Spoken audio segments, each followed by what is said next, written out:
Ang katahimikan sa loob ng Cedar Falls Methodist Church ay biglang nabasag ng biglang tumahol si Tyson.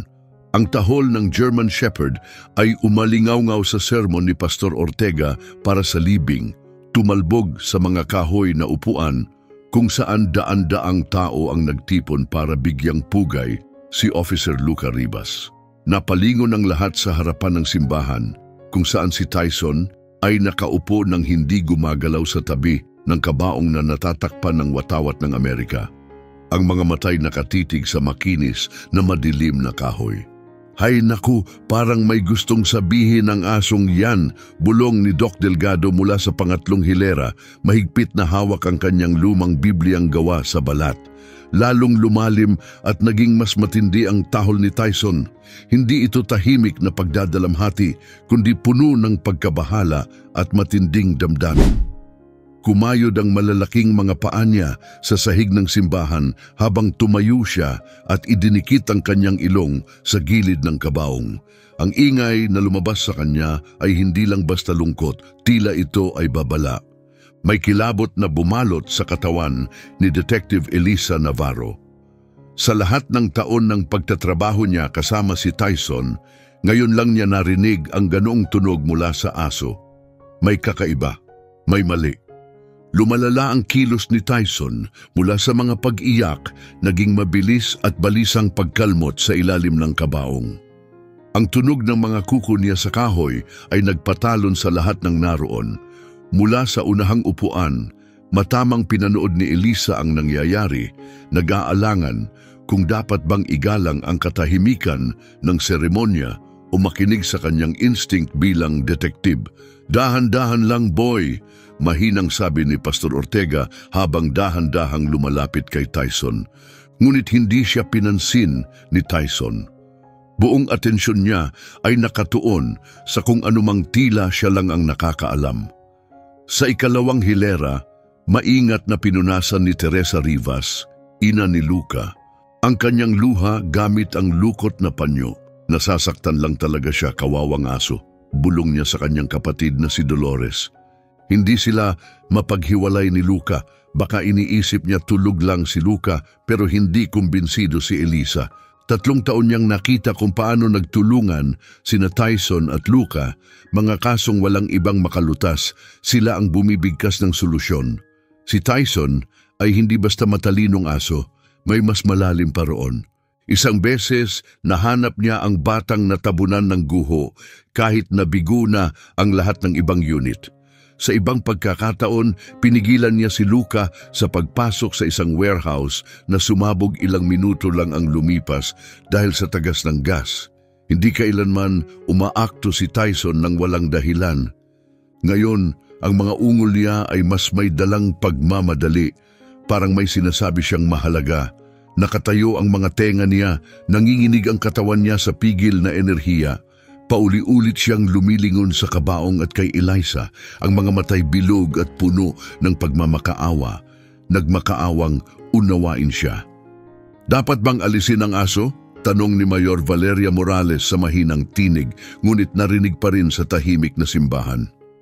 Hindi, sagot ni Elisa nang matatag na siya man ay nagulat sa lakas ng paninindigan niya. Tumayo siya at inayos ang laylayan ng kanyang itim na bestida. May sinasabi si Tyson, dagdag niya, umalingaw-ngaw ang mga bulungan ng pag-aalinlangan sa paligid. Sa Cedar Falls, may mahigpit na tradisyon ang mga libing. Tahimik, taus-pusong pamamaalam at maayos na paglalakad papuntang libingan, iyan ang inaasahan.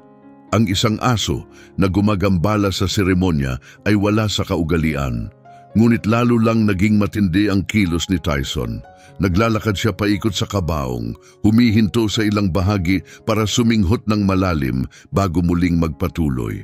Hindi basta-basta ang galaw niya, may sinusundan siyang pattern, tila may hinahanap na tiyak. Yumuko si Doktor. Delgado mula sa kanyang upuan, ang tinig ay paos, ngunit buo. 47 taon na akong veterinaryo, sabi niya. Hindi siya nagluluksa, nagtatrabaho siya. Ang salitang nagtatrabaho ay tumama kay Elisa, Kapag si Tyson ay nasa work mode, may tinutukoy siyang dapat makita, may mahalagang bagay. Pero ano naman ang pwedeng mali sa loob ng kabaong ni Luca? Perpekto ang pagkakaayos ng funeral home. Kalma at marangal ang hitsura ni Luca, ganun dapat siyang alalahanin. Ngunit biglang tumigil si Tyson sa paglalakad. Sinimulan niyang kalmutin ang isang partikular na sulok ng kabaong. Ang mga kuko niya ay tumutunog sa metal clasp. Lalong naging matinis at puno ng pagkabahala ang kanyang mga ungol. Anuman ang nadarama ni Tyson, alam niyang kapos sila sa oras. 6 na taon ang nakalipas sa isang sobrang lamig na umagang ng Pebrero na hinding-hindi nila malilimutan. Nakatanggap si Officer Luca Rivas ng isang tawag na ayaw marinig ng sinumang pulis. Iniwan ang aso sa lumang Sinclair warehouse. Ani ng dispatcher sa nagkakalaskas na radyo. Busy ang animal control sa hoarder case sa Maple. Kaya mo bang silipin? Si Luca ay palaging may malasakit sa mga hayop, aso, pusa, pati minsang mapadpad na raccoon sa bayan. Madalas biro ng inang si Teresa, kung pwede lang, aampunin ni Luca ang bawat ligaw na hayop sa Colorado. Kaya nang makarating siya sa lumang warehouse sa labas ng Cedar Falls, handa na siya sa isang malungkot na tanawin. Pero hindi niya inasahan ang tunay na nakita niya. Sa basement, nakatali sa kalawangin na tubo, ay isang nanginginig na German Shepherd na tuta, payat, marumi at napapaligiran ng basyong lata at dumi. Di aabot ng 4 na buwan ang edad ng aso. Mahahaba pa ang mga binti niya, malalaki ang tenga at bakat ang buto sa ilalim ng mantsadong itim at kulaytan na balahibo. Uy, maliit na kaibigan, mahina ang sabi ni Luca habang dahan-dahang lumuhod. Umurong ang tuta sa sulok, pero bahagyang kumampay ang kanyang buntot. May nanakit sa'yo ng husto, ano? Halos 20 minuto ang inabot ng maingat at banayad na paglapit ni Luca bago siya pinayagang mapalapit ng tuta at maalis ang makapal na kadena sa leeg nito. Isang kadenang nag-iwan ng masakit at hilam na sugat. Nang buhatin na ni Luca ang nanginginig na tuta, ibinaon nito ang mukha sa dibdib niya. Mahina itong umungol, hindi dahil sa takot, kundi sa biglaang pakiramdam ng seguridad. Sa palagay ko, sasama ka na sa akin, bulong ni Luca habang hinahaplos ang balahibo ng tuta. Hindi kita iiwan dito para mamatay. Pagkakita ni Teresa Rivas sa takot na hayop na bitbit ng anak niya sa kusina, agad siyang kumilos. Pinainit niya ang gatas at kinuha ang pinakamalalambot na kumot na mayroon siya. Ay kawawang nilalang, sabi niya habang nangingibabaw ang kanyang likas na ugali bilang dating guro. Tingnan mo naman ang mga mata niya. Parang pinagdaanan niya ang isang bangungot, di ba? Pinangalanan nila itong Tyson at makalipas lang ang ilang araw, naging malinaw. Hindi siya ordinaryong aso. May kakaibang talino ito na halos parang tao. Para bang nauunawaan niya bawat salitang sinasabi ni Luca at sumusunod siya sa mga utos na di kayang unawain ng karaniwang aso. Tuwing umaga, kapag papasok na si Luca sa trabaho, uupo si Tyson sa may bintana at titingin hanggang sa tuluyang maglaho ang patrol car sa paningin. At tuwing babalik si Luca, nakaabang na si Tyson sa may pintuan. Kumakampay ang buntot kahit bago pa man marinig ang tunog ng makina. Mas matalino pa ang asong yan kaysa sa karamihan ng taong nakilala ko, komento ni Doc Delgado sa unang check-up nila sa veterinaryo. Tingnan mo kung paano kanya tinititigan, Luca. Hindi lang siya basta tumitingin, natututo siya. Lalo pang tumibay ang ugnayan nila nang simulan ni Tyson ang training sa Colorado Canine Academy. Habang nahihirapan ang karamihan sa ibang aso sa simpleng pagsunod, si Tyson ay mabilis na naging mahusay sa mga komplikadong rescue drills. Namangha ang mga trainer sa galing niya sa paghahanap ng amoy, pagtukoy ng mga nakatagong bagay at pag-alam ng panganib bago pa man ito mangyari.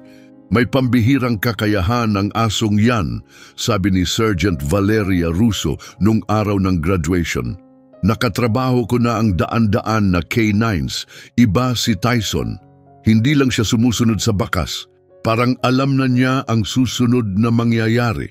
At napatunayan niyon sa una nilang assignment, isang batang babae na si Emma Cruz ang nawala habang may picnic ang pamilya niya sa Rocky Creek Park. Ang gubat sa likod ng parke ay napakalawak at 8 oras na silang naghahanap pero walang palatandaan ng bata. Doon dumating sina Luca at Tyson. Inamoy ni Tyson ang mga gamit ng bata pero sa halip na sundan ang ibang team papasok sa gubat, lumiko siya at tumakbo papunta sa creek. Isang lugar na halos hindi pinansin ng iba, iniisip na delikado ito para sa isang batang maliit. "Sigurado ka ba diyan, buddy?" tanong ni Luca, nag-alinlangan lang ng saglit bago sumunod. Tiwala siya kay Tyson. Mga 300 yarda pababa sa ilog, natagpuan nila si Emma. Nilalamig siya, natatakot at naipit sa mga sirang sanga. Sinundan niya ang agos ng tubig, iniisip na makakauwi siya, pero nadulas ng gumuho ang pampang. "Paano mo nalaman?"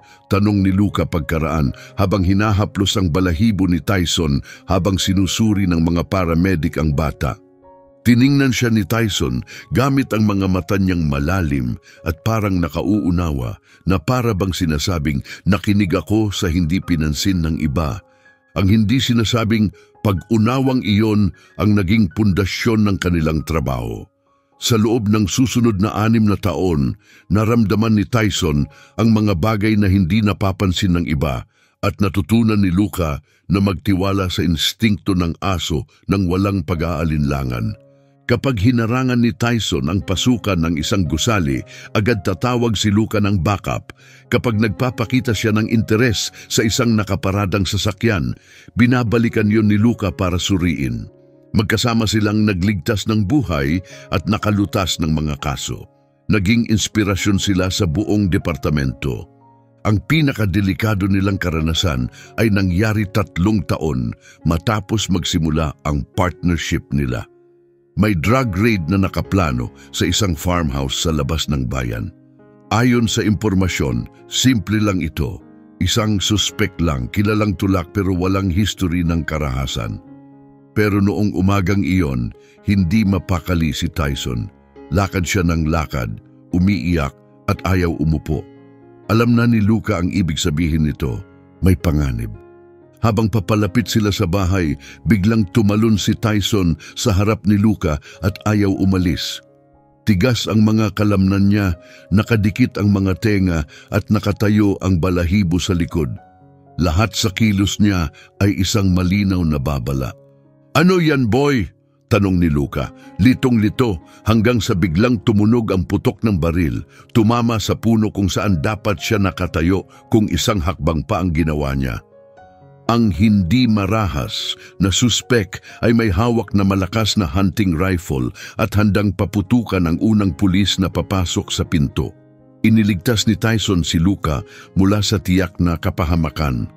Habang tumagal ang tensyon sa standoff, hindi umalis si Tyson sa tabi ni Luca at nang dumating na ang backup at madakip ang suspek, lumuhod si Luca, niyakap ng mahigpit si Tyson. "Iniligtas mo ang buhay ko," bulong niya. "Paano mo palaging alam?" Humilig si Tyson kay Luca, ipinatong ang ulo sa dibdib nito. Ito ang paraan niyang magsabi ng hindi kayang ipaliwanag ng mga salita. Ang koneksyon nila ay hindi lang bunga ng training o disiplina, mas malalim pa roon, mas matibay at mahirap ipaliwanag. Hindi lang sila basta magka-partner. Sila ay isang koponan, pinagbuklod ng tiwala at katapatan. Madalas sabihin ni Teresa Rivas sa mga kaibigan niya sa simbahan, may halong pagmamalaki at pagkamangha.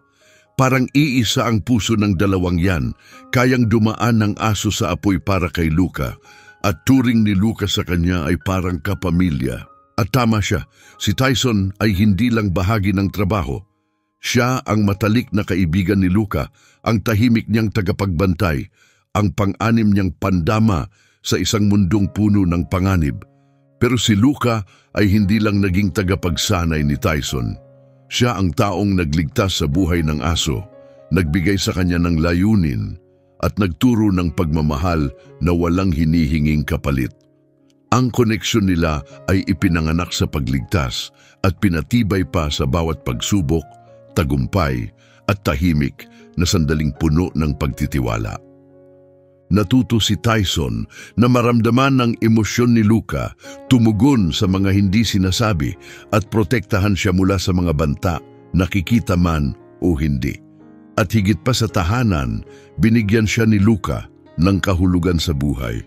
Kaya ngayong patuloy ang pagsisikap ni Tyson na kunin ang atensyon ng mga nakikiramay sa libing, alam ni Elisa sa kaibuturan ng puso niya.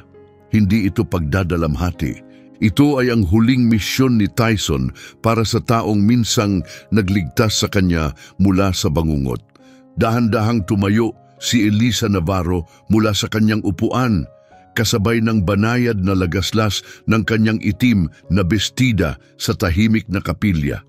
Lahat ng mata ay lumingon sa kanya habang lumakad siya papalapit sa altar, kung saan si Tyson ay nananatiling kinakabahan patuloy sa pagkalmot sa kabaong ni Luca. Mas mabigat pa sa kanyang badge ang mga matang nakatitig sa kanya, 300 katao. Detective Navarro, mahinang sabi ni Pastor Ortega, ang tinig ay kalmado ngunit puno ng autoridad mula sa 20 taong pamumuno sa kongregasyon. Marahil ay maaari na nating ipagpatuloy ang serbisyo. Halatang balisa lang si Tyson pero hindi. Agad na sagot ni Elisa, ang tinig niya ay lumusot sa katahimikan na parang talim. Patawad, Pastor, pero may kakaiba. Hindi pa siya kailanman umakto ng ganito. Kailanman, pumailan lang ang mga mahihinang bulong ng pag-aalinlangan sa simbahan. Umiling si Carmen de la Vega, ang veteranong sekretarya ng simbahan na sanay sa pag-aayos ng maraming libing sa mga nakaraang taon, malinaw ang pagkadismaya. Hindi ito naaangkop, Detective. May mga tradisyon tayo, mga patakaran para parangalan ang yumao ng may dangal at respeto. Sa buong paggalang, ma'am, sagot ni Elisa habang matatag na nakatayo. Nakatulong si Tyson sa paghahanap ng mga nawawalang bata, pagtukoy ng mga pampasabog, at ilang beses niyang iniligtas ang buhay ni Luca. Kapag ganito siya umakto, dapat tayong makinig. Ngayon, umaabot na sa panibagong antas ang pagkabalisa ni Tyson, isang antas na hindi pa nakita ni Elisa kahit kailan. Salit-salit ang matitinding pagkalmot niya sa kabaong at matalim na titig kay Elisa. Isang titig na nagpapakilabot sa kanyang balat. Nag-iba ang kanyang ungol, parang pilit niyang binubuo ang mga salita, sinisikap ipaliwanag ang isang bagay na siya lang ang nakadarama. Sa unahang hilera, dahan-dahang tumayo si Teresa Rivas, nanginginig ang mga kamay habang mahigpit na hawak ang kanyang pitaka, namutla ang mga kamao niya sa higpit ng pagkakapisil.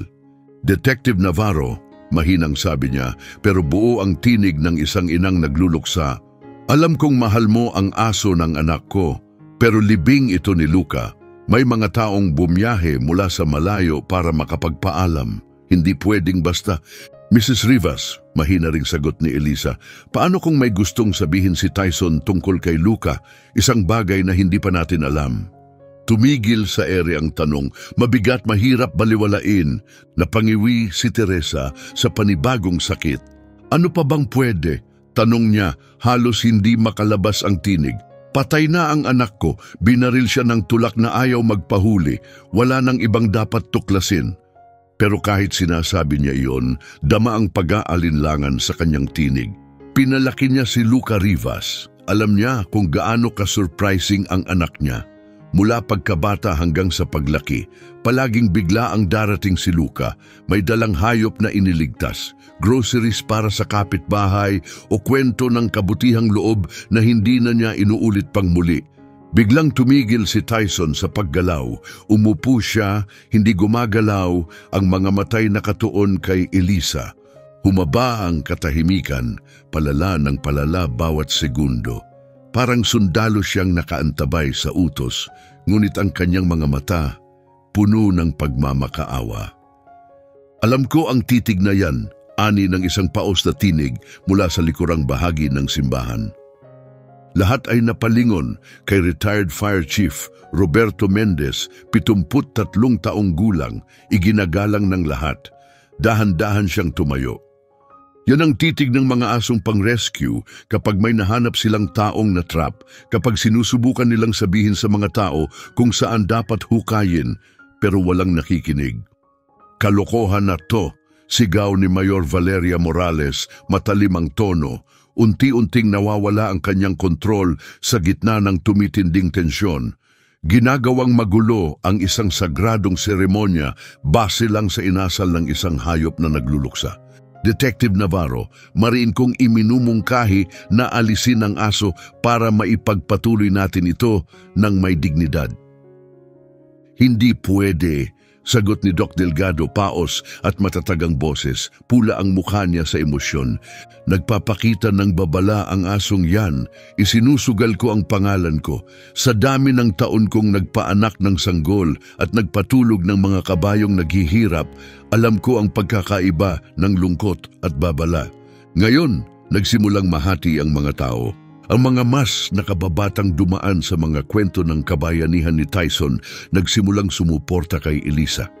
Ang mga nakatatanda mas nakakapit sa tradisyong formal at paggalang sa seremonya ay nanindigan sa panig ng alkalde at ng mga tagapamahala ng simbahan. Kahiya-hiya ito, ani Elena Ruiz, ang hindi opisyal na tagapangalaga ng mga pagpapahalagang palipunan. Mas higit pa rito ang nararapat kay Luca. Pinagkatiwalaan niya ang asong yon ng buhay niya, sagot ni Marco Jimenez, isang batang pulis na sinanay ni Luca. Kung may sinasabi si Tyson na kakaiba, dapat tayong makinig. Itinaas ni Pastor Ortega ang mga kamay, sinusubukang pakalmahin ang silid, pero patuloy ang bangayan na parang alon ng bagyo. Nahati ang simbahan, ang bawat panig ay kumbinsidong tama sila. Ramdam ni Eliza ang bigat ng sandali. Isang maling hakbang at matatandaan siya bilang detektib na gumulo sa libing ng isang bayani. Pero kung hindi niya papansinin si Tyson at may totoo ngang nangyayari, hindi na niya kailangang magdesisyon. Si Tyson na mismo ang gumawa ng desisyon para sa kanya. Walang babala, biglang lumundag ang German Shepherd sa kabaong, buong lakas na bumangga sa makinis na kahoy, at ang tunog nito ay umalingaw-ngaw sa simbahan na parang putok ng baril. Kinamot niya ng walang tigil ang bahagi kung saan nagtatagpo ang takip at ang base, at ang kanyang mga ungol ay naging isang nakakakilabot na alulong na nagpayanig sa balat ng bawat taong naroon. Jesus, Mary at Joseph, bulong ni Mrs. Fernandez mula sa likod ng simbahan habang automatikong nag-antanda. Tama na to, maring sabi ni Elisa. Ang boses niya ay dumaan sa kaguluhan at pagkalito na parang utos ng isang opisyal. Bubuksan natin ang kabaong, ngayon na. Sumunod ang bigat ng katahimikan, parang tumigil sa paghinga ang buong simbahan. Tumingin si Teresa Rivas kay Elisa, ang mukha'y puno ng takot at isang mumunting sinag ng pag-asa. Namutla si Pastor Ortega, unti-unting nawala ang kulay sa kanyang mukha, parang natapong alak. Tumigil sa galaw ang buong silid. Detective Navarro, maingat na sabi ng pastor, hindi ko pwedeng payagan yan. Kailangan ng pahintulot ng pamilya ang pagbubukas ng kabaong. Dapat naroon ang tagapamahala ng punerarya, may legal na proseso, may buhay na nanganganib. Putol ni Elisa, kahit siya man ay hindi sigurado kung paano niya ito nalalaman, pero daman niya ito sa bawat bahagi ng kanyang katawan. Hindi nagluluksa si Tyson, may sinasagip siya, sigurado ako. Hindi agad nakapagsalita si Teresa. Dahan-dahang gumalaw ang tingin niya mula kay Elisa, kay Tyson at sa wakas sa kabaong na kinaroroonan ng kaisa-isa niyang anak. Nang sa wakas ay nakapagsalita siya, mahina man ang tinig, buo ito, at umalingaw-ngaw sa katahimikan ng simbahan na parang panalangin. Kung may kahit pinakamaliit na posibilidad, sabi niya, pinipigilan ng luha, na may pinoprotektahan si Luca, Kailangan natin itong malaman. May utang tayo sa kanya. Humarap siya kay Pastor Ortega at ang pagdadalamhati niya ay naging paninindigan. Buksan mo, buksan ninyo ang kabaong ng anak ko. Ang mga salitang iyon ay parang batong inihulog sa isang tahimik na lawa, naglikha ng alon sa buong kongregasyon. May ilan na tumayo at lumabas, gulat at hindi komportable. Pero ang iba'y napalapit, hinihila ng kaba at hindi mapigilang kuryosidad. Nang maramdaman ni Tyson ang pagbabago sa paligid, lalo niyang pinag-igihan ang pagkalmot. Ang dating perpektong kabaong ay ngayon may halatang galos mula sa kanyang mga kuko. Tumango si Elisa kina Marco Jimenez at Officer Javier Cruz na tahimik na lumapit sa harapan. "Tulungan niyo ako," sabi niya, kalmado ang boses kahit malakas ang tibok ng puso sa kanyang pandinig. Nang lumapit ang dalawang pulis, umurong ng bahagya si Tyson para bigyan sila ng espasyo, pero hindi inalis ang tingin sa mismong lugar kung saan siya nakatuon kanina pa. Nanginginig ang katawan niya, hindi sa takot, kundi sa tensyon at isang damdaming halos kamukha ng pag-asa.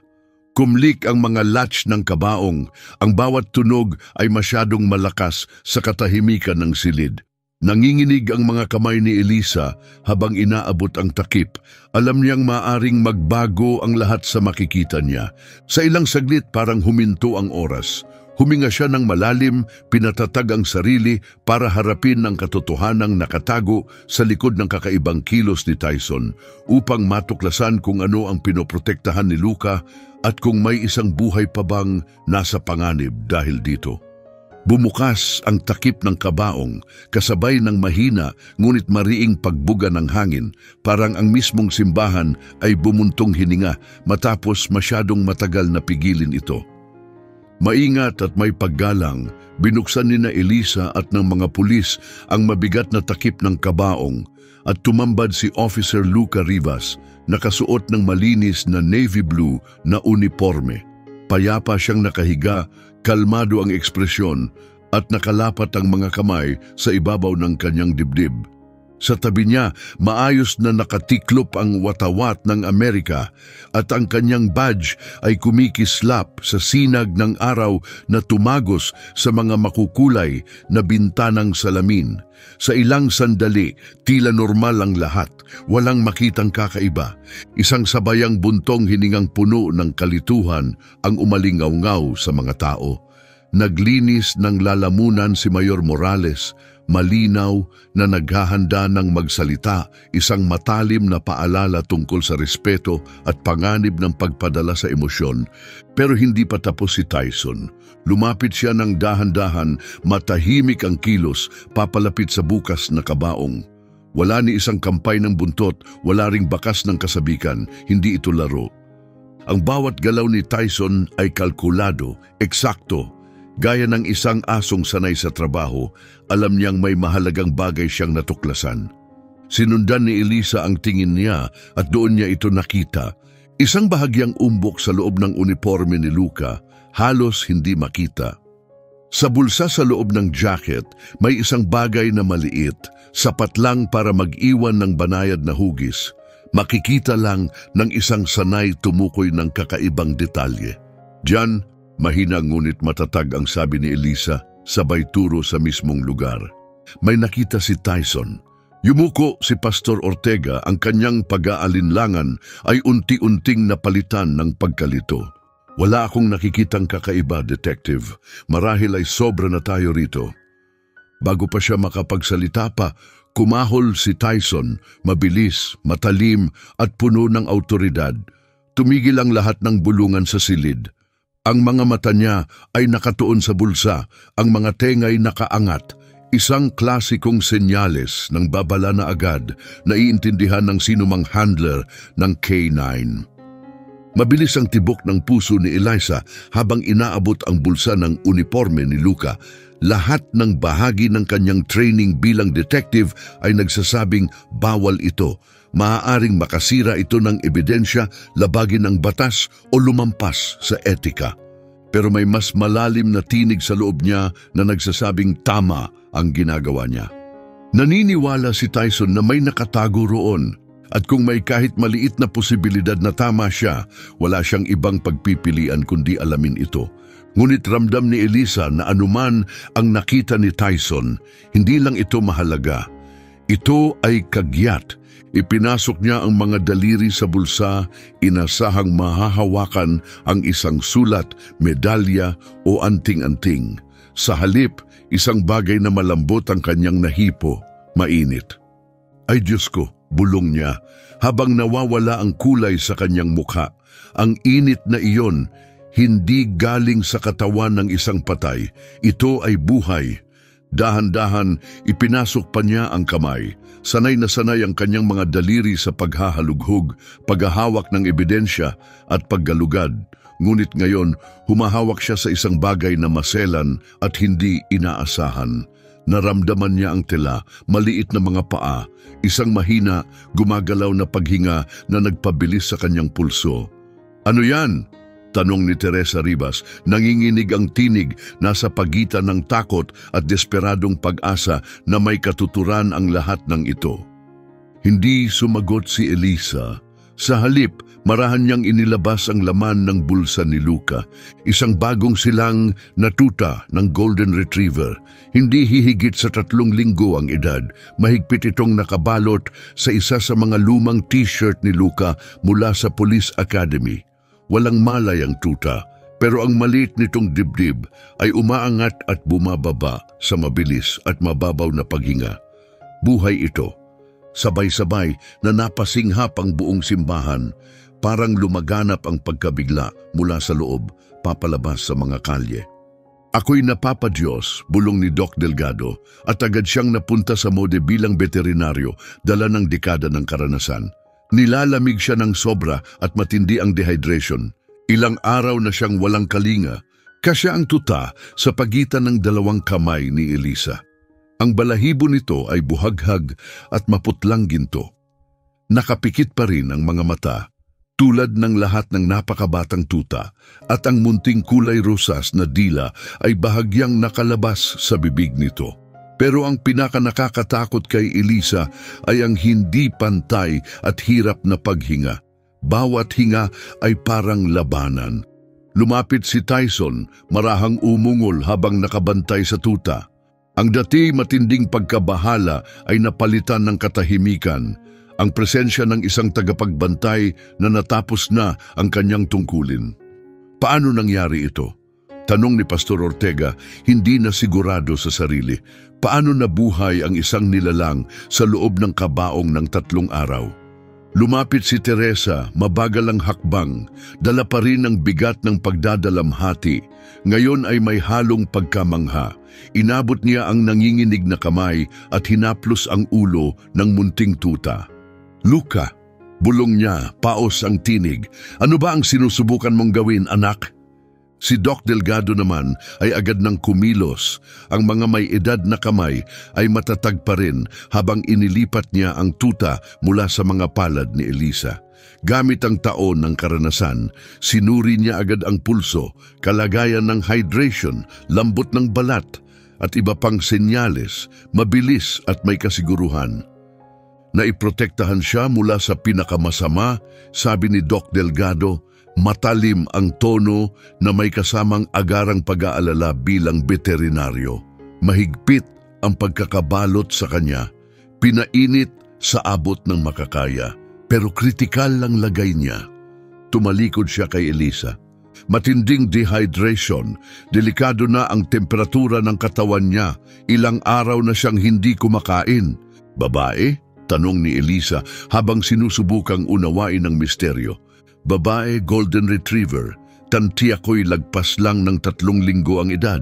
Hindi pa dapat hinihiwalay sa ina. Hindi pa niya kayang panatilihin ang sariling init ng katawan. Lalong dumilim ang ekspresyon ni Doktor. Kung hindi tayo kikilos agad, 1 oras, 2 kong papalarin, magsisimulang tumigil ang paggana ng mga organ niya. Napuno ng mga bulong, Ang simbahan, may mga umiiyak, ang iba na may natigilan sa gulat.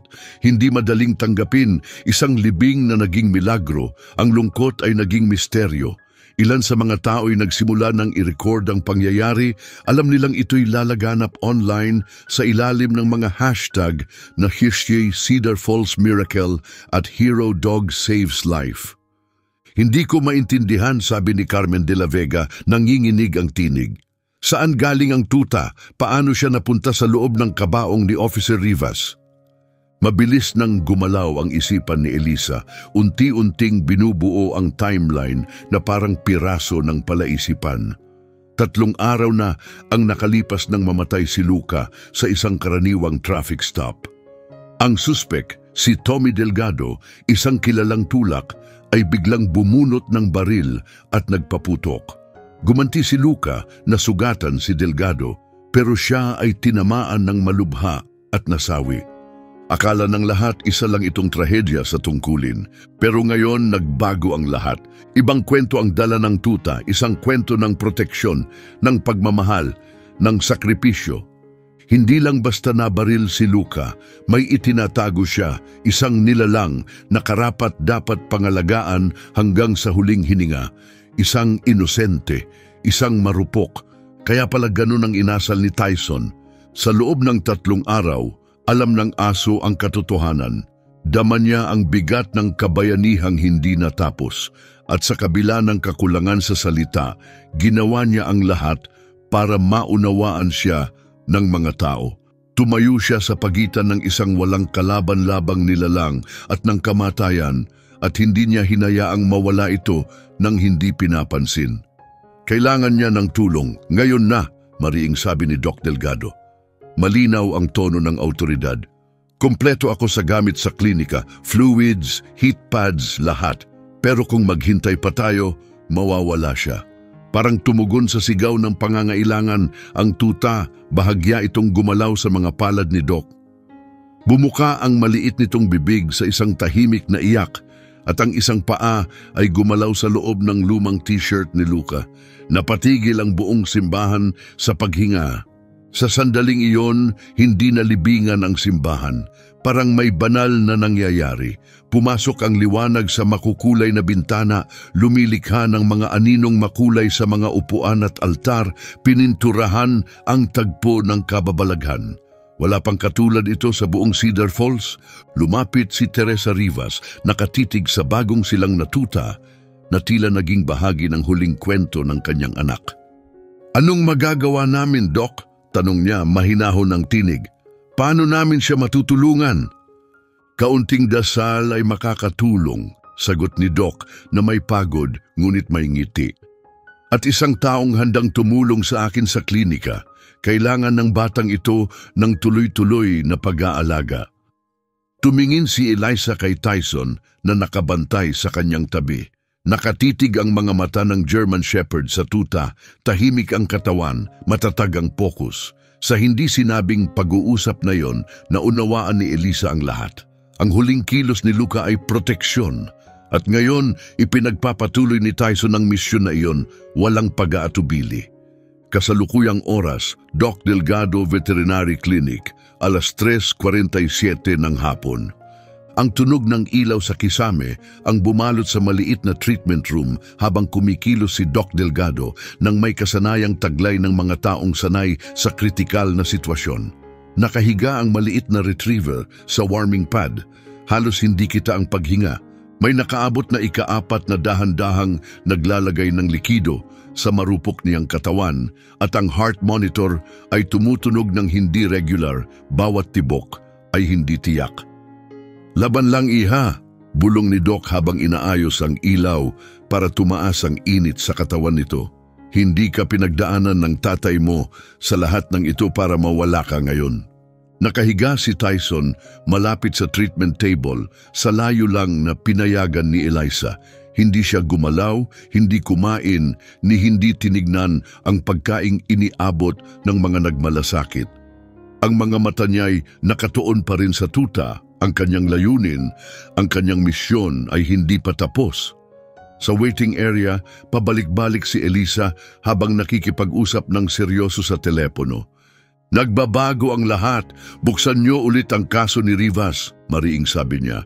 May bago tayong ebidensyang buhay. Mula sa bintanang naghihiwalay sa kanya at sa treatment room, tanaw ni Elisa si Doc na mabilis kumikilos, bawat galaw ay mahalaga. Mababa pa rin ang temperatura ng katawan ng tuta. Mapanganib na rin ang pagbaba ng asukal sa dugo. Bawat segundong lumilipas ay nagpapababa ng tsansa niyang mabuhay. 3 araw ang nakalipas. Highway 2, malapit sa Route 85, alas 6:23 ng gabi.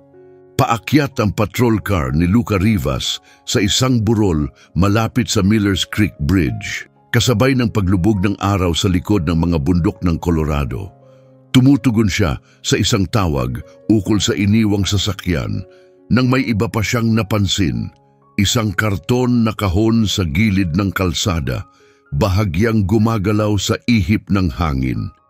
Ayon sa kanyang training, dapat ay mag-ingat. Ang mga ganitong kahon ay maaring may lamang droga, bitag o pampasabog. Pero may ibang kutob si Luca, instinct. Ang parehong instinct na humasa sa kanya habang kasama si Tyson sa serbisyo, hindi ito ramdam ng panganib, parang may nangangailangan ng tulong. Lumapit siya sa kahon ng dahan-dahan, ang kamay ay nakapatong malapit sa kanyang baril, hindi dahil sa takot, kundi sa ugali. At ang laman ng kahon ang nagpahinto sa kanya. Isang inang golden retriever, wala ng buhay. Mainit-init pa ang katawan nito, pero nakapikit na ang mga mata ng tuluyan. Nakayakap sa kanya ang isang nanginginig na tuta. Hindi hihigit sa 3 linggo ang tanda. Pilit pa ring sumususo sa isang inang hindi na makapagbigay ng ginhawa. Iniwan sila rito, pinabayaan, walang awa. Napabuntong hininga si Luca, ang tinig niya'y puno ng lungkot. Diyos ko, bulong niya, naninikip ang lalamunan. Nakakita na siya ng kalupitan noon, pero ganito. Hindi kailanman naging madali, siguro dahil kay Tyson o siguro dahil minsan na rin siyang nagligtas ng isang takot at iniwang tuta. Ang maliit na aso, kulay ginto na may mapuputing patch sa mga paat dibdib, ay kasya sa palad ni Luca. Nanginginig ito sa lamig at gutom. Marahan niyang binuhat ang tuta at isinuksok sa loob ng kanyang jacket. Ligtas ka na, bulong niya. Hawak na kita, walang mananakit sa iyo muli. Dapat ay sumunod siya sa protocol, tumawag sa animal control. Iyon ang nasa manual. Pero alam niya ang mangyayari sa isang bagong silang na tuta na walang ina sa pagod ng animal shelter ng Cedar Falls. Hindi ito aabot sa magdamag, kaya nagpasya siya. Ipinadala niya ang kanyang lokasyon sa radyo at bumalik ng bayan. Dadalhin niya ang tuta kay Dr. Delgado. Hindi kailanman tinanggihan ng matandang vet ang mga hayop na nangangailangan. Naisip na rin ni Luca ang maaaring pangalan. Luna! Parang tama lang sa klinika. Stabilizing siya pero mahina pa rin, sabi ni Doc sa mga taong naiwan sa waiting room. Hindi pa tayo ligtas. Sa susunod na ilang oras, malalaman natin kung gaano siya katapang. Tahimik na nakaupo si Teresa Rivas, lukot na ang itim niyang bestida, basa pa rin ng luha ang mga pisngi. Hawak niya ang lukot na panyo sa isang kamay at ang leash ni Tyson sa kabila, kahit hindi gumagalaw ang German Shepherd mula sa kanyang pwesto. Nakatutok siya sa bintana ng treatment room, binabantayan ng tuta na parang isang sundalong nagbabantay sa huling alaala ng kanyang kasamahan. Doktor, mahinang sabi ni Teresa, naniniwala ba kayong sinubukan ni Luca na iligtas siya bago siya mamatay? Tumingin si Doktor, Delgado mula sa monitor at hinarap siya sa likod ng salamin. Mrs. Rivas, kilala ko ang anak ninyo mula pa noong bata pa siya. Palagi siyang may malasakit sa mga nangangailangan, lalo na sa mga hayop. Kung kasama niya ang tuta nang magsimula ang barilan, wala akong pagdududa, ginawa niya ang lahat para protektahan ito. Napuno ng bigat ang silid sa sinabi niya. Hindi lang basta namatay si Luca sa tungkulin. Namatay siya habang pinoprotektahan ng isang maliit at walang kalaban-labang buhay. Piniling unahin ng iba kaysa sa sarili. Hindi lang siya pulis, isa siyang tagapangalaga. Nasa ilang milya pa lang si Luca mula sa bayan nang mapansin niya ang isang sasakyang mabilis na sumusunod sa kanya. Labis ang bilis nito, lampas 20 milya sa limitasyon. Sa loob ng kanyang jacket, ligtas na nakasiksik ang tuta sa dibdib niya. Habang binuksan niya ang emergency lights at sinimulang sundan ang sasakyan, hindi niya alam na hinahabol niya ang isang mapanganib na tao. Ang driver, si Tommy Delgado, ay kilalang tulak ng droga. May record ng karahasan at may kaso na sa droga. Nang makita niya ang patrol car sa likuran, natakot siya. Halos isang araw ng high sa meth si Delgado at may dalang cocaine, sapat para makulong ng matagal. Ang dapat sana'y simpleng checkpoint ay agad naging marahas. Ayaw nang makulong ni Delgado. Naisip na niyang mas mabuti pang mamaril kaysa mabilanggo. Kakababa pa lang ni Luca sa kanyang sasakyan. Isa pa rin ang braso niya sa pagkakakuyom sa tuta sa loob ng jacket nang biglang pumutok ang unang putok. Binarel siya ni Delgado mula sa likod ng bintana, tinamaan sa balikat at bumagsak sa lupa. Pero kahit pabagsak na siya, ang iniisip pa rin niya ay ang protektahan ang tuta. Naibukas pa niya ang jacket at binalot ng mahigpit ang maliit na tuta gamit ang kanyang t-shirt, gumawa ng pugad ng init at seguridad. Gusto niyang siguraduhin na may tsansa ang tuta kahit wala na siya. Tumagal lang ng wala pang kalahating minuto ang putukan. Si Luca, duguan at halos hindi makagalaw, ay nakabawi at nakabaril kay Delgado. Pero dumating ang pangalawang bala. Habang unti-unting nawawala ang kanyang lakas at lumalabo ang paningin, ginamit ni Luca ang huling sandali niya upang maingat na ipasok ang tuta sa kanyang court jacket, ang jacket na hindi pa niya napapalitan mula pa noong umaga. Kinahapunan, klinika ni Doc Delgado, alas 4:43 minuto ng hapon. Dumilat ang mga mata ng tuta sa kauna-unahang pagkakataon mula nang siya'y mailigtas. Ang mga mata niya ay kulay tsokolating madilim at agad itong tumingin kay Tyson, ang dambuhalang German Shepherd na tahimik na nakabantay sa kabila ng glass divider. Abat hindi ako makapaniwala, mahina at manghang bulong ni Doc. Diretso ang tingin niya kay Tyson, parang alam niyang siya ang nagligtas sa kanya. Umungol ng mahina si Tyson, unang beses niyang nagsalita simula nang umalis sila sa simbahan. Dahan-dahang kumampay ang buntot niya, may pag-iingat habang ibinuka ng tuta ang maliit niyang bibig at naglabas ng tahimik na iyak. Hindi napigilan ni Elisa ang luha na gumulong sa kanyang pisngi. Ang makita ang ugnayan ng isang higanteng aso at munting tuta ay labis na nakaaantig. Makakaraos siya, di ba, Doc? Tanong niya. Maaga pa para masabi. Tapat na sagot ni Doc, pero mas puno na ng pag-asa ang tinig niya. Pero matibay siya, tulad ng ama niya. At ngayong narito si Tyson, may magbabantay sa kanya. Mula sa kabilang bahagi ng salamin, pinanood nila ang tuta na pilit iniaangat ang ulo, sinusundan ng tingin si Tyson habang ito'y marahang naglalakad sa gilid ng divider. Parang may nararamdaman siyang koneksyon, isang pakiramdam ng seguridad at pagmamahal sa gitna ng gulo. Maingat na tumayo si Teresa Rivas, naninigas na ang tuhod mula sa matagal na pagkakaupo. Doktor, kapag handa na siya, kapag malakas na siya para sa isang tahanan, opo ma'am, gusto kong ampunin siya. Pareho sila, si Tyson at ang tuta. Kailangan nilang manatiling magkasama, di ba? Sa unang pagkakataon ngayong araw, ngumiti si Doc Delgado. Mrs. Rivas, sigurado akong yan ang gugustuhin ni Luca. Sa labas, kumalat na ang balita tungkol sa milagro sa Cedar Falls Methodist Church nang mas mabilis pa sa inaasahan ng kahit sino. Sa social media, sunod-sunod ang mga post gamit ang mga hashtag tungkol kay Tyson, ang pagsagip at ang huling kabayanihan ni Luca. Libo-libo ang nagbabahagi ng kahangahangang kwento ng katapatan, sakripisyo at pag-ibig. Pero sa loob ng munting klinika, hindi iyon ang mahalaga. Ang mahalaga ay ang banayad na tunog ng monitor, ang mahinang ugong ng mga ilaw na pampainit, at ang mahiwagang sandali ng dumilat ang mga mata ng isang munting tuta at makita ang asong hindi siya iniwan. Hindi siya hinayaang harapin mag-isa ang kamatayan. At bigla, nagbago ang lahat.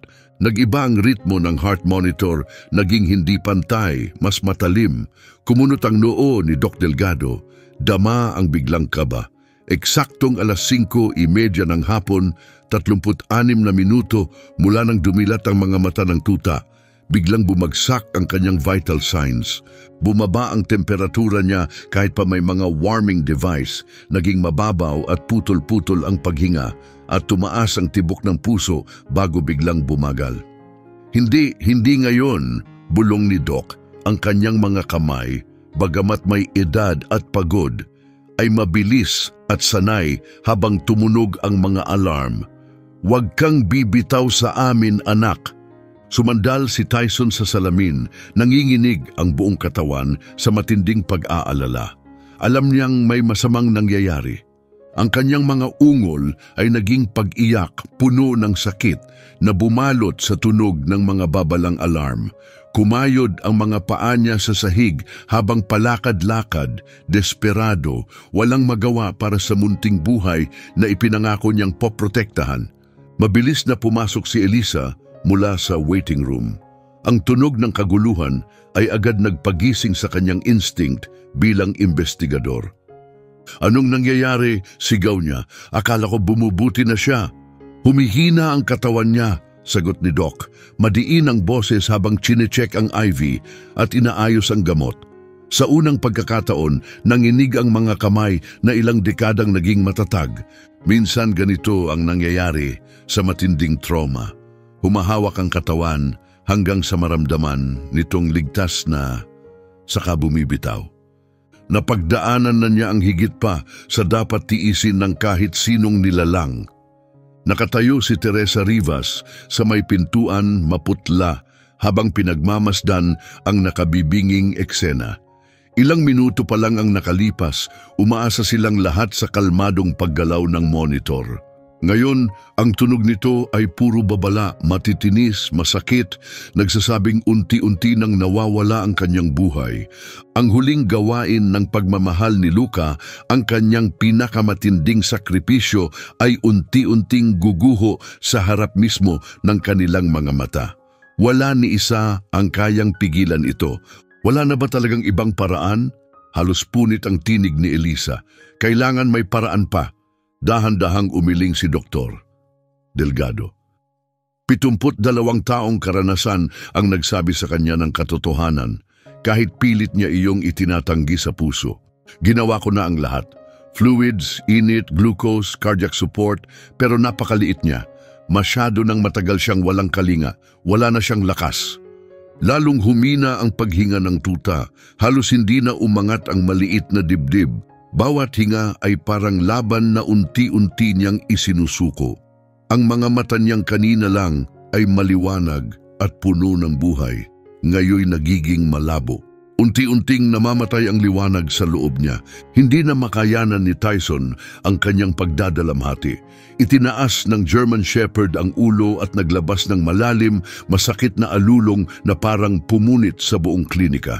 Isa iyong sigaw ng pagkawasak, ng pangakong hindi natupad, ng pagmamahal na mawawala na. Umalingaw-ngaw ang pag-iyak niya sa buong silid, yumanig sa bawat puso. Hindi na siya aabot bulong ni Teresa, tumutulo ang luha habang pinapanood ang bumabagsak na numero sa monitor. Hindi nagawang magsalita ni Doc Delgado.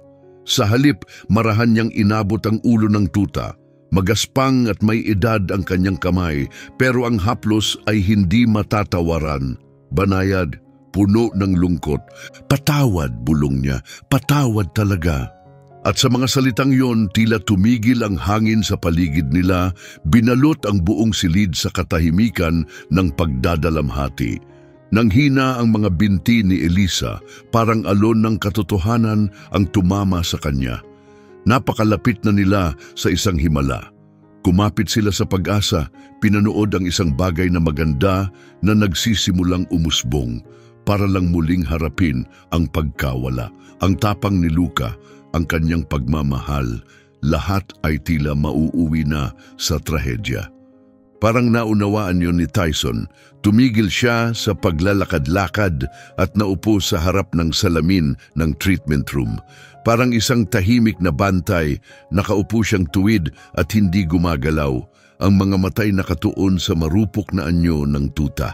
Sinabayan niya ang paghinga nito, mabagal at hindi tiyak, na para bang ipinapasa niya ang lakas ng sarili niyang katawan papunta sa kanya. Lalong bumagal ang tunog ng monitor, bawat tibok ay mas malayo ang agwat. Bawat katahimikan sa pagitan ng tunog ay tila isang hakbang palapit sa hindi kayang isiping pananahimik. Halos hindi na makita ang paghinga ng tuta, napakahina na. Siguro, simula ni Teresa, saka siya napahinto, nilamon ng Pag-asang halos hindi ka panipaniwala. Ano yon? Tanong ni Elisa, mahinahon pero puno ng pananabik, handang sumubok ng kahit anong paraan. Siguro pwede nating hayaang makalapit si Tyson kahit saglit lang. Mabilis na sabi ni Teresa. Simula pa lang may koneksyon na sila. Baka ang pagiging malapit sa kanya ang makakatulong. Nakunot ang noo ni Dr. Delgado, hindi sigurado. Naglalaban ang instinct at training niya. Hindi ito normal na proseso. Sterile ang lugar na ito sa isang dahilan at si Tyson ay hindi. Doktor, putol ni Elisa, kalmado pero matatag ang boses. Ang boses ng isang taong sanay gumawa ng may hihirap na desisyon. Ano pa ba ang mawawala sa atin ngayon? Bumagsak ang katahimikan sa silid. Patuloy ang malamig na countdown ng mga makina papunta sa hindi maiiwasan. Nagawa na ng medisina ang lahat ng kaya nito. Marahil panahon na para maniwala sa isang bagay na higit pa sa siyensya, isang koneksyong nabuo sa gitna ng dilim na maaaring magdala ng liwanag. Tumayo si Tyson, para bang nauunawaan niya ang pagbabago, parang matagal na siyang naghihintay ng pahintulot. Nag-iba ang kanyang tindig, nawala ang balisang enerhiya, napalitan ng tahimik na layunin. Gumalaw siya ng may solemning galang, parang isang tagapagbantay na handa na sa huling tungkulin. Sige, wakas na sabi ni Doc, mabigat ang tinig pero may bahid ng marupok na pag-asa. Subukan natin, pero panatilihin nating tahimik. Kapag sinabi kong kailangan na niyang lumabas, agad siyang lalabas. Tumango si Elisa at binuksan ang pinto ng treatment room. Pumasok si Tyson na para bang lumalakad sa isang banal na lugar. Bawat kilos niya ay maingat, kontrolado. Lumapit siya sa mesa na may katahimikang may halong paggalang. Inamoy ang mahina ng halimuyak ng tuta. Pabawas na ang amoy nito gaya ng lahat ng aspeto ng kanyang buhay. Pumuwesto siya sa tabi nito, ang ulo niya ay kapantay ng maliit na katawan ng tuta na walang galaw sa mesa. Sa ilang sandali, pinanood lang niya ang bawat paghugot ng hininga. Pinanood ang maliit na dibdib nitong nagpupumilit na gumalaw. Parang nauunawaan ng kanyang madidilim na mata ang higit pa sa kayang ipaliwanag ng salita. Pagkatapos, dahan-dahang ibinaba ni Tyson ang kanyang ulo hanggang ang dulo ng ilong niya ay dumampi sa balahibo ng tuta. At ang sumunod na nangyari ay biglaan at hindi maipaliwanag. Ang paghinga ng tuta na unti-unting nawawala kada minuto ay biglang naging mas maayos. Ang munting katawan niya, bagamat nilalamig pa rin sa kabila ng init ng mga ilaw, ay tila humugot ng lakas at init mula sa presensya lang ni Tyson. Mas kamangha-mangha pa, ang kaguluhang ritmo ng heart monitor ay unti-unting naging regular. Ano to? Bulong ni Doc Delgado, nakatitig sa mga kagamitan, hindi makapaniwala. Nagsimulang gumawa si Tyson ng mababang tunog, hindi ito growl, ni hindi rin purring, pero nasa pagitan. Isang bagay na kakaiba, ang alingaw-ngaw ay galing sa kaibuturan ng kanyang dibdib at binalot nito ang silid sa isang kakaibang enerhiya na tila nagdadala ng buhay. Parang Kumakanta siya sa kanya? Tanong ni Teresa mangha habang pinapanood ang di kapanipaniwalang sandali. Hindi huminga si Eliza, hindi makapaniwalang lumayo ang tingin. Ang dambuhalang shepherd na ilang araw nang ginagawa ang lahat upang protektahan ang isang buhay na hindi pa niya nakikita ay ngayon ginagamit lang ang kanyang presensya, ang kanyang init ng kanyang espiritu upang hilahin ang tuta pabalik mula sa bingit ng kamatayan. Hindi maitatanggi ang pagbabago sa monitor. Unti-unti bumabalik ang tibok ng puso ng tuta sa normal. Paangat na ang kanyang temperatura. Lumalim ang paghinga. Hindi ito maipaliwanag ng medisina, pero si Tyson ang nagbibigay sa kanya ng isang bagay na hindi kayang ibigay ng gamot o makina, ang kagustuhang mabuhay. Sige na, maliit na isa, parang sinasabi ng banayad na pag-ungol ni Tyson. Ibinuwis ng tatay mo ang buhay niya para sa iyo. Huwag kang bibitaw ngayon. Manatili ka rito, manatili ka sa akin. Muling dumilat ang mga mata ng tuta at sa pagkakataong ito, malinaw na nakatuon ang tingin sa mukha ni Tyson. Binuka niya ang maliit na bibig, marahil isang hikab o baka sinusubukan niyang tumugon.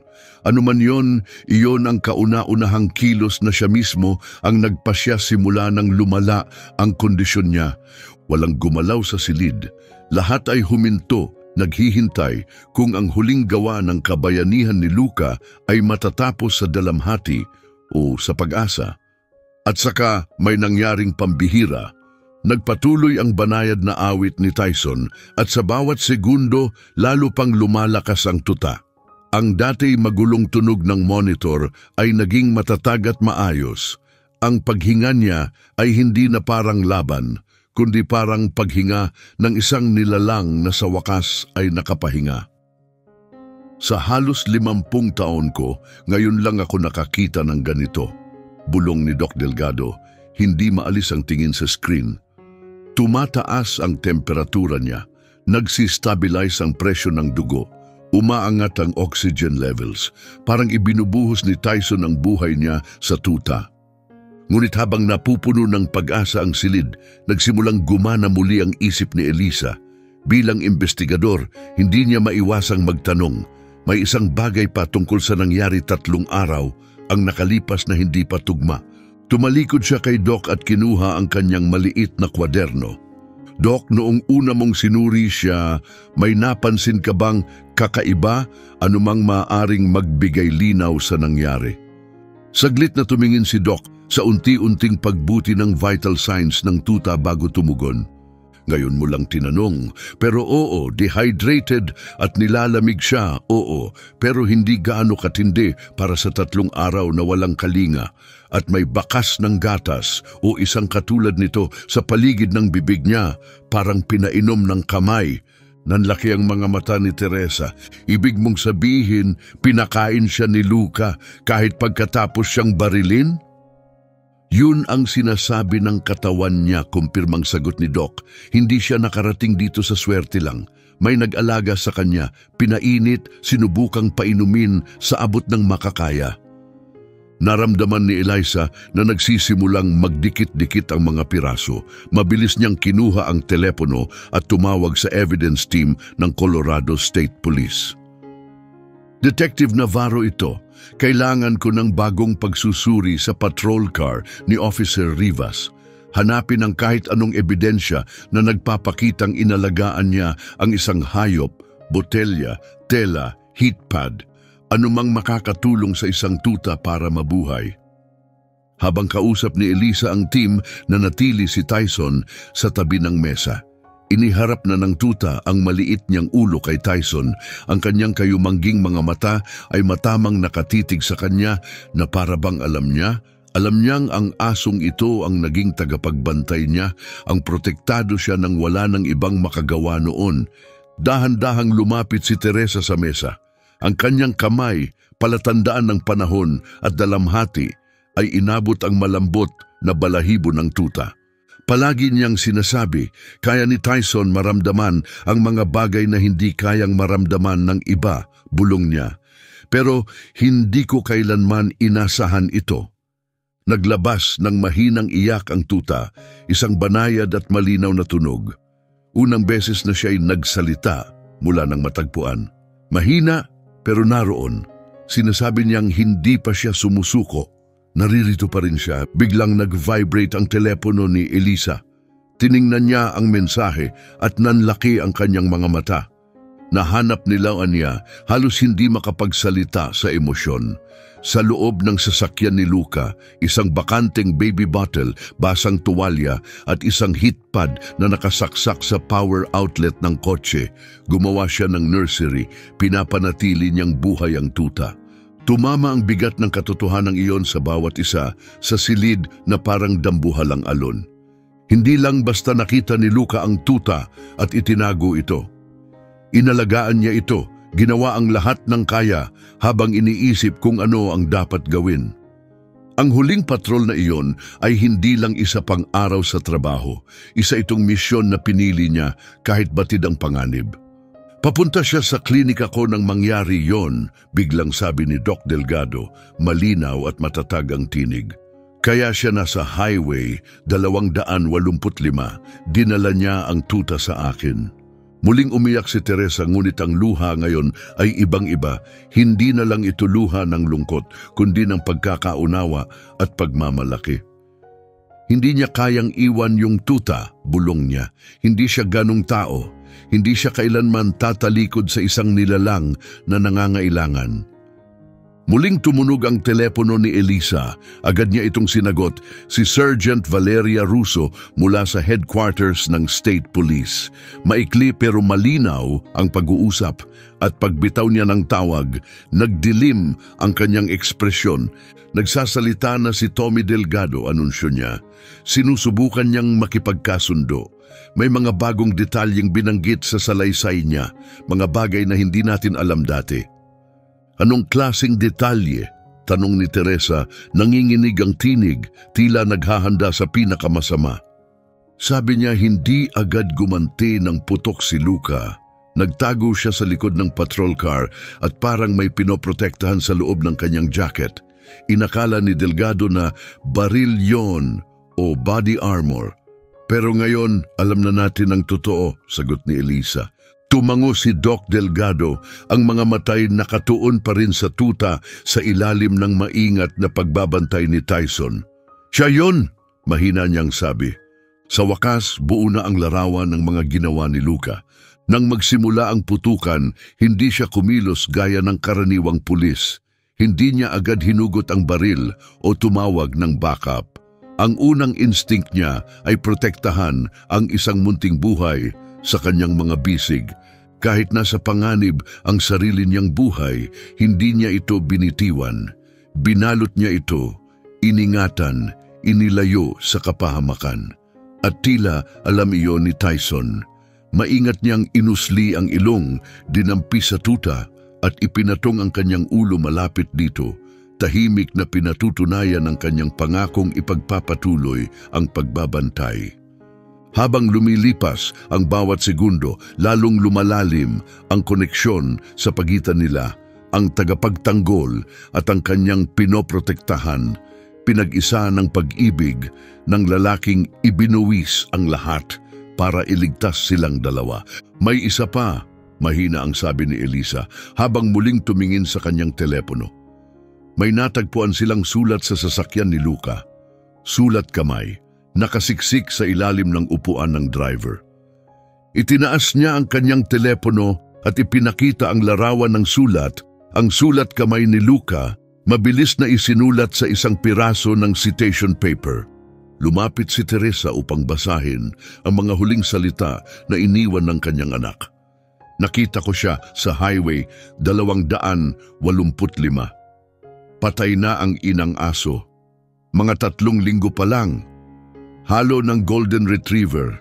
Dadalhin ko siya kay Dr. Delgado. Kung may mangyari sa akin, pakihanapan siya ng mabuting tahanan. Deserve niyang mabuhay. MH, ang petsa ng sulat ay 3 araw na ang nakalipas, kalhating oras bago ang pamamaril. Alam ni Luca ang panganib, naiintindihan niyang ang paglihis sa kanyang ruta at ang pagdala ng tuta ay maaaring magdulot ng kapalit na napakalaki. Pero pinili pa rin niya dahil para sa kanya, mas mahalaga ang pagsagip sa isang buhay kaysa pagsunod sa alituntunin. Nanginginig ang kamay ni Teresa habang inaabot ang screen na para bang nais niyang mahawakan ang mga huling salita ng anak. Alam niya, bulong niya, alam niyang may masamang pwedeng mangyari at gusto pa rin niyang masiguradong magiging maayos ang lagay ng tuta. Parang naramdaman ng tuta ang emosyon sa silid. Naglabas ito ng mahina, munting tunog at sinubukang iangat ang ulo. Agad yumuko si Tyson at sa isang sandali, nagdampi ang kanilang mga ilong. Isang tahimik na koneksyon ng ginhawa at pagtitiwala. Ang German Shepherd at ang munting Golden Retriever ay hindi lang pinag-isa ng pagkawala, kundi ng pagmamahal, ng pagbangon at ng huling kahilingan ng isang taong piniling mamuhay ng may habag hanggang sa huli. Muling tumingin si Doc Delgado sa monitor at sa pagkakataong iyon, ngiti na ang nasa kanyang labi, isang tunay na ngiti. Malakas na ang vital signs niya, sabi niya, may ginhawa sa tinig. Matatag ang tibok ng puso, mainit na ang katawan at maayos na ang paghinga niya. Magiging maayos siya. Binalot ng pagkamangha at kapayapaan ang maliit na silid ng klinika. Hindi na sayang ang sakripisyo ni Luca. Ang buhay na binuhusan niya ng lahat ay magpapatuloy sa kanyang alaala. Nakapaloob sa maliit na ginintuang katawan ni Luna at sa matatag na katapatan ng asong tumangging sumuko. Itinaas ni Tyson ang ulo at tumingin diretso kay Teresa. Sa kanyang mga mata, wala nang alinlangan. Ako na ang bahala sa kanya, hindi siya kailanman magiging mag-isa. Sa tahimik na sandaling iyon, dama ng lahat ang katotohanan. Ito ay hindi pagtatapos ng isang malungkot na kabanata. Ito ang simula ng isang bagong kwento, isang pamana na hindi isinulat ng medalya o talumpati, kundi ng pagmamahal, katapatan at isang pangakong tinupad. 6 na buwan ang lumipas. Bumuhos ang sinag ng araw sa kusina ni Teresa Rivas, dumaan sa puting kurtinang puntas at nag-iwan ng malalambot na anino sa sahig na kahoy. Doon magkatabi, 2 aso na magkaibang-magkaiba ay magkasamang kumakain ng agahan. Si Tyson, na formal nang nagretiro, ay kumakain ng kalmado at maayos, batid ang bawat galaw. Sa tabi niya, isang masiglang 6 na buwang gulang na Golden Retriever na si Luna ay masayang nilalantakan ang kanyang pagkain, punong-puno ng sigla na para bang ngayon lang niya nadiskubre ang saya ng buhay. Dahan-dahan lang iha, tawa ni Teresa habang inaabot ang mangkok ng tubig ni Luna. Hindi naman nawawala ang pagkain, natatawang dagdag niya habang saglit na huminto si Luna, nanginginig ang buong katawan sa tuwa bago muling sumubsob sa kanyang pagkain. Ang ginintuang buntot niya ay tila maliit na buhawi ng ligaya. Pinanood siya ni Tyson nang may kalmadong pagmamasid, parang isang kuya na sanay na sa kaguluhan. Banayad siyang tinutulak gamit ang ilong kapag masyadong napapalapit si Luna sa pagtabig ng kanyang sariling mangkok. Ang pagbabagong nangyari sa kanilang buhay ay tunay na kamangha-mangha. 6 na buwan ang nakalipas, si Teresa ay nalulunod sa dalamhati. Ngayon, may bagong layunin ang bawat araw. Sa pag-aalaga kay Luna, may pinaglalaanan na ulit ng puso niya at si Tyson, higit pa sa kasamahan, isa siyang paalala na buhay si Lucas sa katahimikan, sa kapayapaan, hindi sa sakit. Dumating si Elisa Navarro gaya ng nakasanayan tuwing Miyerkules habang pinupunasan ni Teresa ang kanyang mga kamay gamit ang tuwalya. Mula sa bintana ng kusina, tanaw nila ang mga aso na naglalaro sa bakuran. Ang balahibo ni Luna ay kumikislap sa sikat ng araw habang masigla siyang humahabol kay Tyson na ginagabayan siya paikot sa matandang punong oak na paborito ni Luca noong siya'y bata pa. "Tingnan mo sila," sabi ni Elisa habang umuupo sa karaniwang pwesto sa mesa. Minsan, iniisip ko, baka akala ni Luna si Tyson talaga ang tatay niya. Sa lahat ng mahalagang paraan, siya nga, sagot ni Teresa habang pinupunuan ang tasa nila ng kape. Ang kanilang mga mug ay bahagi na ng ritual, gaya ng lingguhang mga kwento na palaging bumabalik. Tinuruan niya siyang umupo, manatiling kalmado tuwing may bagyo at maging matapang kapag kailangan. Mahal na mahal ni Luca ang makikita niyang ganyan silang magkasama.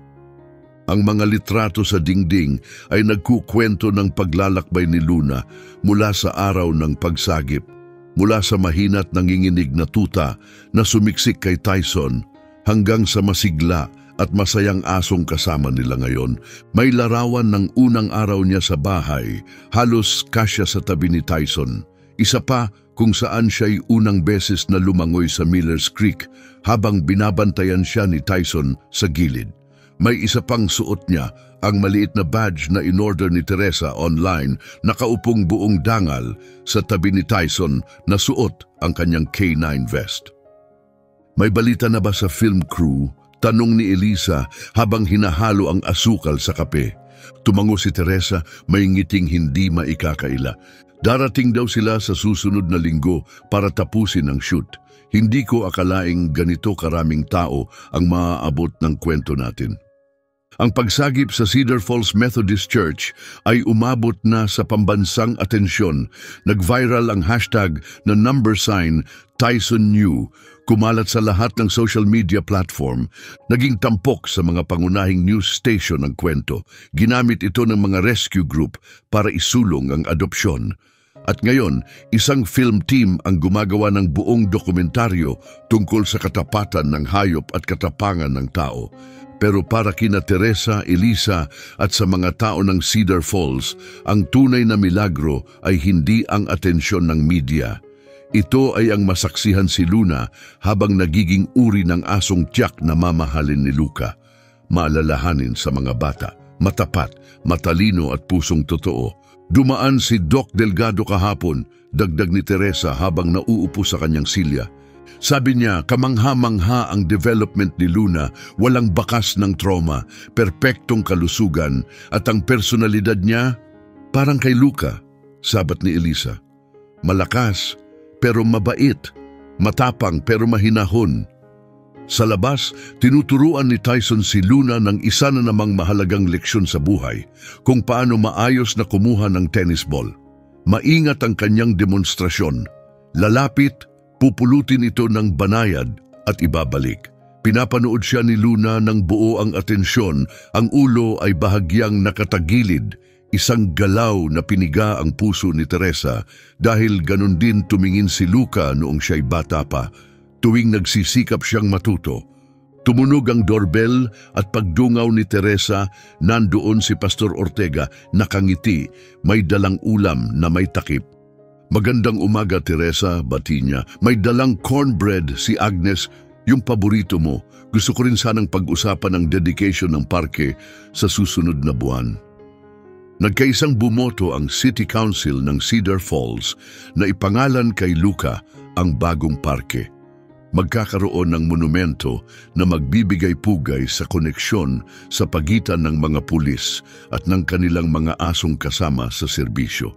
Ang dedikasyon ay tatapat sa unang anibersaryo ng pagkakasagip kay Luna at buong bayan ang nagplano ng dumalo. Si Tyson at Luna ang magiging special guests, syempre.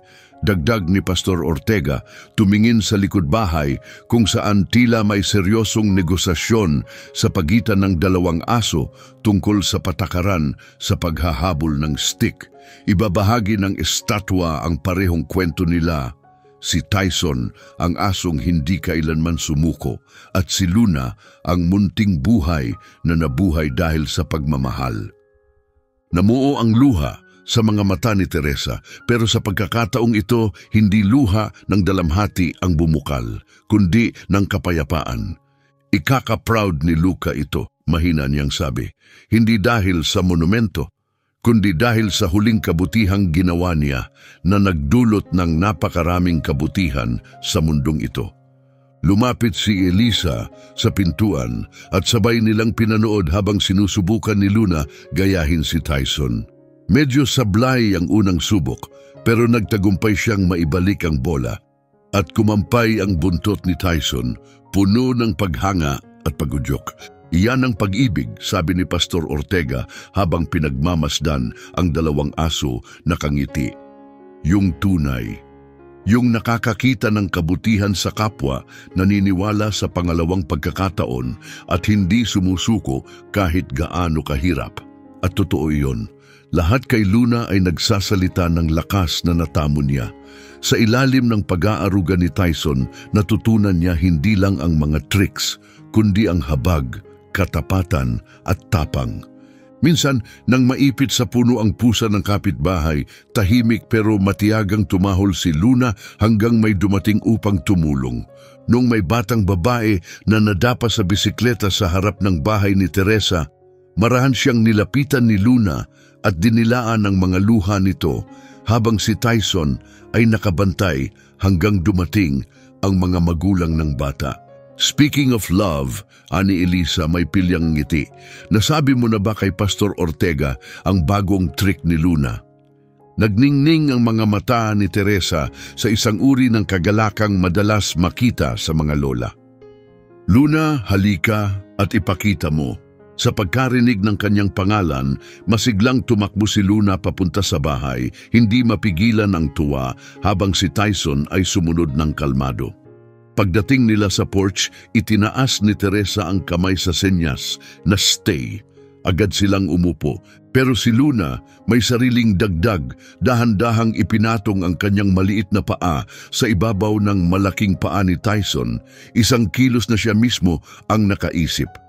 Ako'y bulong ni Pastor Ortega, halatang natamaan sa damdamin. Parang alam niyang magka-partner talaga sila. Hindi lang sila magka-partner, mahinang tugon ni Teresa. Pamilya sila, hindi dahil sa dugo o pinagmulan, kundi dahil sa pagmamahal, katapatan at tiwala. At tila kinumpirma ang kanyang mga salita. Yumuko si Tyson at marahang sininghot si Luna at siya na may yumakap sa kanya, mahigpit, payapa. Parang eksaktong sandali na muli nilang binuhay, gaya noong nasa klinika ni Doc Delgado. Ngayon ay mas malalim, mas matibay, mas buo. Tumingin si Elisa sa kanyang relo at dahan-dahang tumayo. Nangako ako sa film crew na rerepasuhin ko ang final edit nila ngayon. Gusto talaga nilang masiguradong na ipakita nila ang puso ng kwento, hindi lang ang headline. Ang tunay na kwento, mahina at mabagal na ulit ni Teresa, tila tinitimbang ang bawat salita. Ay yung pagmamahal, lagi itong nakakahanap ng paraan, anuman ang mangyari. Iniligtas ni Lucas si Luna, iniligtas sila pareho ni Tyson, at ngayon, iniligtas nila ako, binigyan ulit ako ng dahilan para mabuhay, ng ngiti. Habang palayo na ang sasakyan ni Elisa sa daang may mga punong pino, muling naupo si Teresa sa porch swing, hawak ang isang mainit na tasa ng kape. Si Tyson ay nakapwesto sa kanyang paanan, tapat, mapagkalinga. Si Luna ay nakapulupot sa tabi nila sa isang batik ng ginintuang sikat ng araw. Ang balahibo niya ay kumikislap sa ilalim ng langit ng Colorado. Sa paligid nila, patuloy ang takbo ng buhay sa bayan ng Cedar Falls, mga school bus na umiikot, mga kartero na nagdadala ng sulat, mga kapitbahay na papasok sa trabaho. Ngunit sa beranda ni Teresa Rivas, tila mas banayad ang oras, mas malambing. Magkasamang namumuhay ang nakaraan at kasalukuyan, pinagdugtong ng pagmamahal na nanatiling matatag kahit sa pinakamadilim na panahon. Alam mo ba kung anong sasabihin ng daddy mo kung makikita ka niya ngayon? Tanong ni Teresa ng mahina. Dumilat si Luna, isang mata lang nang marinig ang boses nito. Sasabihin niya na lumaki kang tama, malakas, maganda at pinaliligiran ng mga taong tunay na nagmamahal sa iyo. Kumampay ang buntot ni Tyson sa sahig ng beranda parang pagsang-ayon habang nag-inat si Luna bago muling bumalik sa payapang pagtulog. Nasa bahay na sila, lahat sila. Ang inang naulila na muling nakatagpo ng layunin, ang dating asong pulis na natutunang maraming anyo ang pagiging tagapangalaga, at ang munting tuta na naging sagisag ng pag-asa at pagmamahal. Sa di kalayuan, tumunog ang kampana ng Cedar Falls Methodist Church. Iyon ding kampana na narinig sa burol ni Luca, 6 na buwan na ang nakalipas. Ngunit sa pagkakataong ito, ang tunog ay may dalang ibang damdamin. Hindi pagtatapos kundi pagpapatuloy, hindi pagkawala kundi pagmamahal na nananatili. Hindi palaging dugo ang bumubuo ng pamilya, bulong ni Teresa, inaalala ang aral na natutunan niya sa pinakamahirap na mga araw ng kanyang buhay. Pero ang pag-ibig laging nakakahanap ng paraan. Sa umagang iyon sa Colorado, habang natutulog ng mahimbing ang 2 aso sa tabi niya, alam ni Teresa sa buo niyang puso na ang pamana ni Luca ay hindi nasusukat sa mga monumento o seremonya. Ito'y buhay, sa bawat mabuting gawa, sa bawat pagtatanggol at sa bawat kilos ng pagmamahal na nag-ugat mula sa kanyang huling sakripisyo. Ang kwento na nagsimula sa desperadong tahol sa loob ng isang simbahan ay namukadkad bilang isang makabuluhang paglalakbay. Isang pamilyang isinilang mula sa dalamhati, pinagtibay ng pananampalataya at isinulong ng pagmamahal na kailanmay hindi sumuko.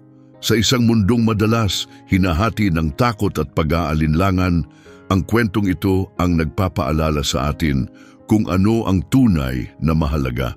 Ang tibay ng katapatan, ang tahimik na kapangyarihan ng kabutihan, at ang mahika ng pagbubukas ng puso kahit sa gitna ng sakit.